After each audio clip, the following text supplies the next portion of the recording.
Hello मित्रांनो, ठरलं तर मग या मालिकेच्या आजच्या भागामध्ये मल्हार कामत यांच्या घरी पोलीस येतात आणि स्वरा समोरच उभी असते. स्वरा पोलिसांना बघून खूप घाबरलेली असते. तेव्हा मल्हार म्हणतो, काय काम आहे? तेव्हा पोलीस म्हणतात की तुमच्याविरुद्ध तक्रार नोंदवलेली आहे की तुम्ही स्वरा शुभंकर ठाकूर यांना तुमच्या घरी जबरदस्तीने ठेवलेलं आहे. तेव्हा मल्हार कामत त्यांना म्हणतो की हे बघा सर, तुमचा काहीतरी गैरसमज झाला आहे. ह्या मुलीला आम्ही बळजबरी आमच्या घरात ठेवलेले नाही आहे. तुम्हाला हिच्याकडे बघून वाटतं का की हिला आम्ही बळजबरी ह्या घरामध्ये ठेवलं आहे? तुम्हाला आमचा विश्वास नसेल तर तुम्ही तिला विचारा. त्याचवेळी पोलीस म्हणतात की हे बघा, आता आम्ही तुमच्याशी जे बोलू ते पोलीस स्टेशनमध्येच, आणि स्वराशी बोलण्याचा प्रश्न तर ती अल्पवयीन असल्यामुळे आम्ही तिच्याशी जे काही बोलू ते एन जी ओच्या माणसासमोरच. हे सगळं ऐकून सगळ्यांचे चेहरे पाहण्यासारखे होतात आणि ते म्हणतात की तुम्हाला आत्ताच्या आत्ता आमच्याबरोबर पोलीस स्टेशनमध्ये यावं लागेल. हे ऐकून स्वरा खूप घाबरते आणि तिला तिच्या मागच्या गोष्टी आठवू लागतात की ज्यामध्ये तिची मामे आणि पोलीस असतात. त्यावेळी ते पोलीस तिला म्हणतात की हिने खरंच दुःखद गुन्हा केलेला असेल तर आम्ही 2 दिवस हिला एन जी ओमध्ये डांबून ठेवू. त्याचवेळी ती मामी म्हणते की हो, 2 दिवस हिला चांगली डांबून ठेवा, तेव्हा हिची अक्कल ठिकाण्यावर येईल. ह्या मागच्या गोष्टी तिला आठवल्यामुळे स्वरा खूप घाबरते. तेव्हा मल्हार म्हणतो की स्वरा, अजिबात घाबरू नकोस, तू पुन्हा ह्याच घरात येणार आहेस, ठीक. आणि पोलिसांना म्हणतो की ठीक आहे पोलीस साहेब, मी तुमच्याबरोबर यायला तयार आहे. तेव्हा मंजुळा ही त्यांच्यासोबत जायला निघते. ती म्हणते साहेब, मी पण येते तुमच्याबरोबर. तेव्हा मल्हार तिला होकार देतो. पोलीस स्टेशनमध्ये शुभंकर ही स्वराची वाटच पाहत असतो. स्वरा आणि मल्हार पोलीस स्टेशनमध्ये पोहोचल्याबरोबर तो स्वराला भेटण्यासाठी जातो. तेव्हा मल्हार म्हणतो की लांब राहा तिच्यापासून, तुझ्यामुळेच तिच्यावर आता पोलीस स्टेशनमध्ये यायची वेळ आलेली आहे. तेव्हा मल्हार म्हणतो की माझ्यामुळे नाही, तुझ्यामुळे त्या मुलीवर ही वेळ आलेली आहे आणि मल्हार ही माझी मुलगी आहे. त्याचवेळी मल्हार आणि शुभंकर दोघंजणं खूप चिडतात आणि त्यांच्यामध्ये बोलाबोल सुरू होते. त्यामध्ये मल्हार हा शुभंकर ठाकूरला म्हणतो की शुभंकर ठाकूरला जीवे मारण्याची धमकी देतो. त्याच वेळेस तिथे पोलीस येतात आणि ते म्हणतात काय चालू आहे तुमचं? आणि याचाच फायदा शुभंकर ठाकूर घेतो आणि तो म्हणतो की पाहिलंत ना साहेब की तुमच्यासमोर हा मला जीवे मारण्याची धमकी देत आहे, आणि थोडा वेळाआधी याची बायको माझ्या घरी आली आणि माझ्याच रिव्हॉल्वरने स्वतःवर तिने गोळी चालवून घेतली. शुभंकर पोलिसांना सांगतो की या मल्हार कामतची बायको मोनिका मल्हार कामत मला रोज फोनवर धमक्या देते की आमच्या परिवारापासून लांब राहा, नाहीतर तुला खोट्या आरोपांमध्ये जेलमध्ये फसवून देईल. हे दोघं नवरा बायको कोणत्या थराला जाऊ शकतात पाहताय ना तुम्ही, तो असं पोलिसांना सांगत असतो. वेळ मल्हारला राग येतो आणि मल्हार म्हणतो, हे शुभंकर, किती खोटं बोलणार आहेस रे तू? आणि तो त्याची कॉलर पकडतो. त्याचवेळी त्याला पोलीस मागे धरतात आणि थांबवतात. तेव्हा मल्हार इन्स्पेक्टरला म्हणतो की इन्स्पेक्टर साहेब, हा सगळं खोटं बोलतो आहे आणि त्यांनी जे सांगितलं आहे त्याचं सगळं उलट घडलेलं. याने स्वतः माझ्या बायकोवर फायर केला आणि ती आता जखमी झालेली आहे, असे तो पोलिसांना सांगत असतो. त्यावेळी मल्हार म्हणतो की याने माझे शिष्य स्वरा हिला माझ्यापासून दूर करण्याचा प्रयत्न केला आणि यांनी खोटे DNA रिपोर्ट पण तयार केलेले आहेत, असं तो पोलिसांना सांगत असतो. त्याचवेळी तिथे उभा एक कॉन्स्टेबल म्हणतो की हाच आरोप यांनी हे तुमच्यावर केले. तेव्हा तो कॉन्स्टेबल म्हणतो की हाच आरोप यांनी तुमच्यावर केलेला आहे.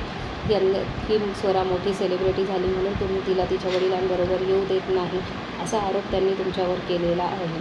त्यावेळेस मल्हार हा त्या इन्स्पेक्टरला म्हणतो की व्हॉट नॉनसेन्स. तेव्हा मल्हार म्हणतो की हा सगळं खोटं बोलत आहे, यांनी खोटा DNA रिपोर्ट बनवून या मुलीला त्याच्यासोबत घेऊन जाण्याचा प्रयत्न केलेला आहे. त्याचवेळी DNA रिपोर्ट बनवलेला तो माणूस मागेच उभा असतो. त्यावेळी तो त्याच्याकडे पाहतो. तो मल्हार म्हणतो की विचारा तुम्ही या माणसाला, याला पैसे देऊन या शुभंकर ठाकूरने खोटा DNA रिपोर्ट बनवून घेतला आहे.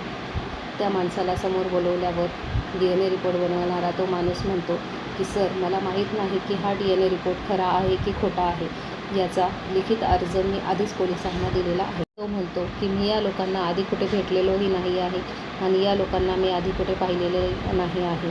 हे सगळं ऐकून मल्हारला खूप राग येतो. त्यावेळी मंजुळा म्हणते की जाऊ द्या साहेब, खरं काही जास्त दिवस लपून राहत नाही, थोड्या दिवसात याचा भांडं फुटणारच आहे. तेव्हा मल्हार म्हणतो की इन्स्पेक्टर साहेब, मी स्वराचा जन्म झाल्यापासून तिचा जन्म झाल्यापासून ती कोणत्या आश्रमात होती या सगळ्याचे पुरावे तुम्हाला दिलेले आहेत आणि आश्रमातल्या लोकांनीही तुम्हाला तसं स्टेटमेंट दिलेलं आहे. स्वरा ही माझी मुलगी आहे, मला तिला घेऊन जाऊ द्या, म्हणून तो स्वराकडे जायला निघतो. त्याचवेळी मल्हारमध्ये येतो आणि त्याला म्हणतो की स्वरा तुझी मुलगी नाही आहे. तो मल्हार म्हणतो मग काय तुझी मुलगी आहे? त्यावेळी स्वराज म्हणतो ती माझी मुलगी नाही, मुलीसारखी आहे. तेव्हा शुभंकर म्हणतो की नाही, मुलगी आहे आणि मुलीसारखी आहे, यामध्ये खूप फरक. तेव्हा मल्हार म्हणतो की अरे तुझ्यामुळे त्या मुलीला किती त्रास होत आहे, पाहता आहेस का तू? त्याचे शुभंकर म्हणतो माझ्यामुळे नाही, हा त्रास तिला तुझ्यामुळे होत आहे. त्याचवेळी इन्स्पेक्टर म्हणतात की तुम्ही आता काही बोलू नका, आता जो निर्णय घेईल तो कोर्ट घेईल. आणि तो ते रिपोर्ट बनवणाऱ्या माणसाला जेलमध्ये टाकायला सांगतो आणि स्वराला NGOवाल्या बाईंकडे देऊन देतो. तो NGOवाल्या बाईला सांगतो की हिला घेऊन. त्यावेळी मल्हार स्वराला थांबवतो आणि तिला बोलतो की बाळा घाबरू नकोस, मी आहे. आणि तो स्वराची माफी मागतो की मी तुझा व्यवस्थित सांभाळ करू शकलो नाही, माझ्यामुळे आज तुझ्यावर ही वेळ आलेली आहे. आणि तो शुभंकरकडे पाहून म्हणतो की याला मी सोडणार नाही. तेव्हा शुभंकरला खूप राग. तेव्हा स्वराला NGOवाल्या बाया घेऊन जातात आणि ते रडत असते. इकडे मोनिका घरी येते तेव्हा ती पाहते निरंजन आणि घरातले सगळेजण बसून रडत असतात आणि त्यांच्या चेहऱ्यावर खूप चिंता दिसत असते. त्यावेळी मोनिका विचारते काय झालं एवढं सिरियस व्हायला? त्यावेळी ती म्हणते निरंजन, आणि तुझा एवढा चेहरा का पडलेला? तेव्हा निरंजन म्हणतो की अहो ते शुभंकर ठाकूर यांनी पोलिसात तक्रार केलेली आहे आणि त्यामुळे स्वरा आणि मल्हार साहेबांना पोलीस स्टेशनमध्ये जावं लागलेलं आहे. त्यावेळी मोनिका खूप खुश होते आणि मनातल्या मनात म्हणते की अरे वा, सगळं ठरल्याप्रमाणेच होतंय आणि एकदा का स्वराची कस्टडी शुभंकरला मिळाली की तो तिला आज रात्रीच घेऊन US ला निघून जाणार आहे. त्यावेळी मोनिका घरच्यांना मुद्दाम म्हणते की हो ठीक आहे, बघू काय होतंय ते, आणि ती जायला निघत असते. त्याच वेळी तिथे मल्हार येतो आणि त्याच्या मागोमाग मंजुळासुद्धा येते. त्याचवेळी घरातले सगळे त्याला विचारतात की काय झालं, स्वराला तू तुझ्याबरोबर घेऊन येणार होतास. तेव्हाच निरंजन मामा त्याला विचारतात की काय झालं साहेब, तुम्ही स्वराला तुमच्याबरोबर घेऊन येणार होतात ना, कुठे आहे स्वरा? त्यावेळी मोनिकाला खूप आनंद होतो आणि ती हसते आणि म्हणते की अरे वा, सगळं माझ्या म्हणण्याप्रमाणे.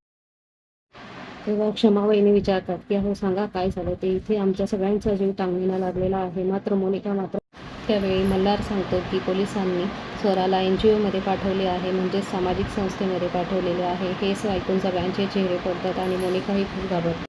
स्वरा ही NGOमध्ये येते आणि तिथे लहान मुली खेळत असतात. त्यावेळी ती NGOमधली बाई म्हणते की घाबरू नकोस, इथे घरासारखंच आहे, आणि ती त्या मुलींची तिच्याशी ओळख करून देते. तेव्हा स्वराला ती बाई तिथे सोडून स्वराला म्हणते की मी तुझ्यासाठी नाश्ता आणते, तोपर्यंत तू हिच्यासोबत खेळ. मग त्या NGOमधल्या मुली तिला विचारतात का गं, तुझ्या घरी कोणी नाही आहे का? त्यावेळी स्वरा त्यांना काही बोलत नाही आणि मनातल्या मनात म्हणते यांना कसं सांगू, माझ्या घरी सर्व आहेत, परंतु तरीही मला इथे यावं. तेव्हा त्या मुली म्हणतात की काही बोलत का नाही आहे, आणि त्या म्हणतात की चला जाऊ द्या आपण खेळू, आणि ते खेळायला निघून जातात. त्यावेळी स्वराही तिथे गणपतीचा फोटो असतो, त्या फोटोसमोर हात जोडून उभी राहते आणि म्हणते गणपती बाप्पा, मल्हार गुरुजी हे माझे बाबा आहेत, पण दाढीवाल्या अंकलला हे माहीत नाही की ते माझे बाबा आहेत. मी मल्हार गुरुजींसोबत राहिली तर मोनिका काकू त्यांना काहीतरी करतील, आणि मी दाढीवाल्या काकांसोबत गेली तर दाढीवाले काका मल्हार गुरुजींना काहीतरी करतील, अशी मला भीती वाटते. मी काय करू, मला काही कळत नाही. मला माझ्या घरच्यांना सगळ्यांना सोडून, स्वरा काकू, निरंजन काका यांना सोडून जाऊ वाटत नाही, आणि मी दाढीवाल्या काकांसोबत गेली तर पिऊलाही भेटू शकत नाही. असे म्हणून ती देवासमोर हात जोडते आणि तूच मला मार्ग दाखव. असं पुढील भागामध्ये आपण पाहणार आहोत की मल्हार हा निरंजन ठाकूर यांच्या घरी जातो आणि निरंजन ठाकूर यांना सांगतो की तू कंप्लेंट मागे घे, वाटल्यास आपण स्वरा घरी आल्यावर तिचा आणि तुझा DNA रिपोर्ट पुन्हा करून घेऊ, आणि जो रिपोर्ट येईल तो मला मान्य असेल. त्यावर शुभंकर ठाकूर म्हणतो की ठीक आहे, मला मान्य आहे, पण तोपर्यंत स्वरा ही माझ्याकडे राहील. त्यावर मल्हार म्हणतो की तुझ्यासारख्या फ्रॉड माणसाबरोबर मी तिला राहू देणार नाही. एकीकडे असे दाखवले आहे की स्वरा ही रात्री अशा NGOमध्ये झोपलेली असते. त्याचवेळी तिथे शुभंकर ठाकूर येतो आणि तिला उचलून घेऊन जातो. तर पुढे आता स्वरा कोणाबरोबर राहणार आणि तिच्याबरोबर काय होणार हे पाहण्यासाठी चॅनलला सबस्क्राईब करा. थँक्यू.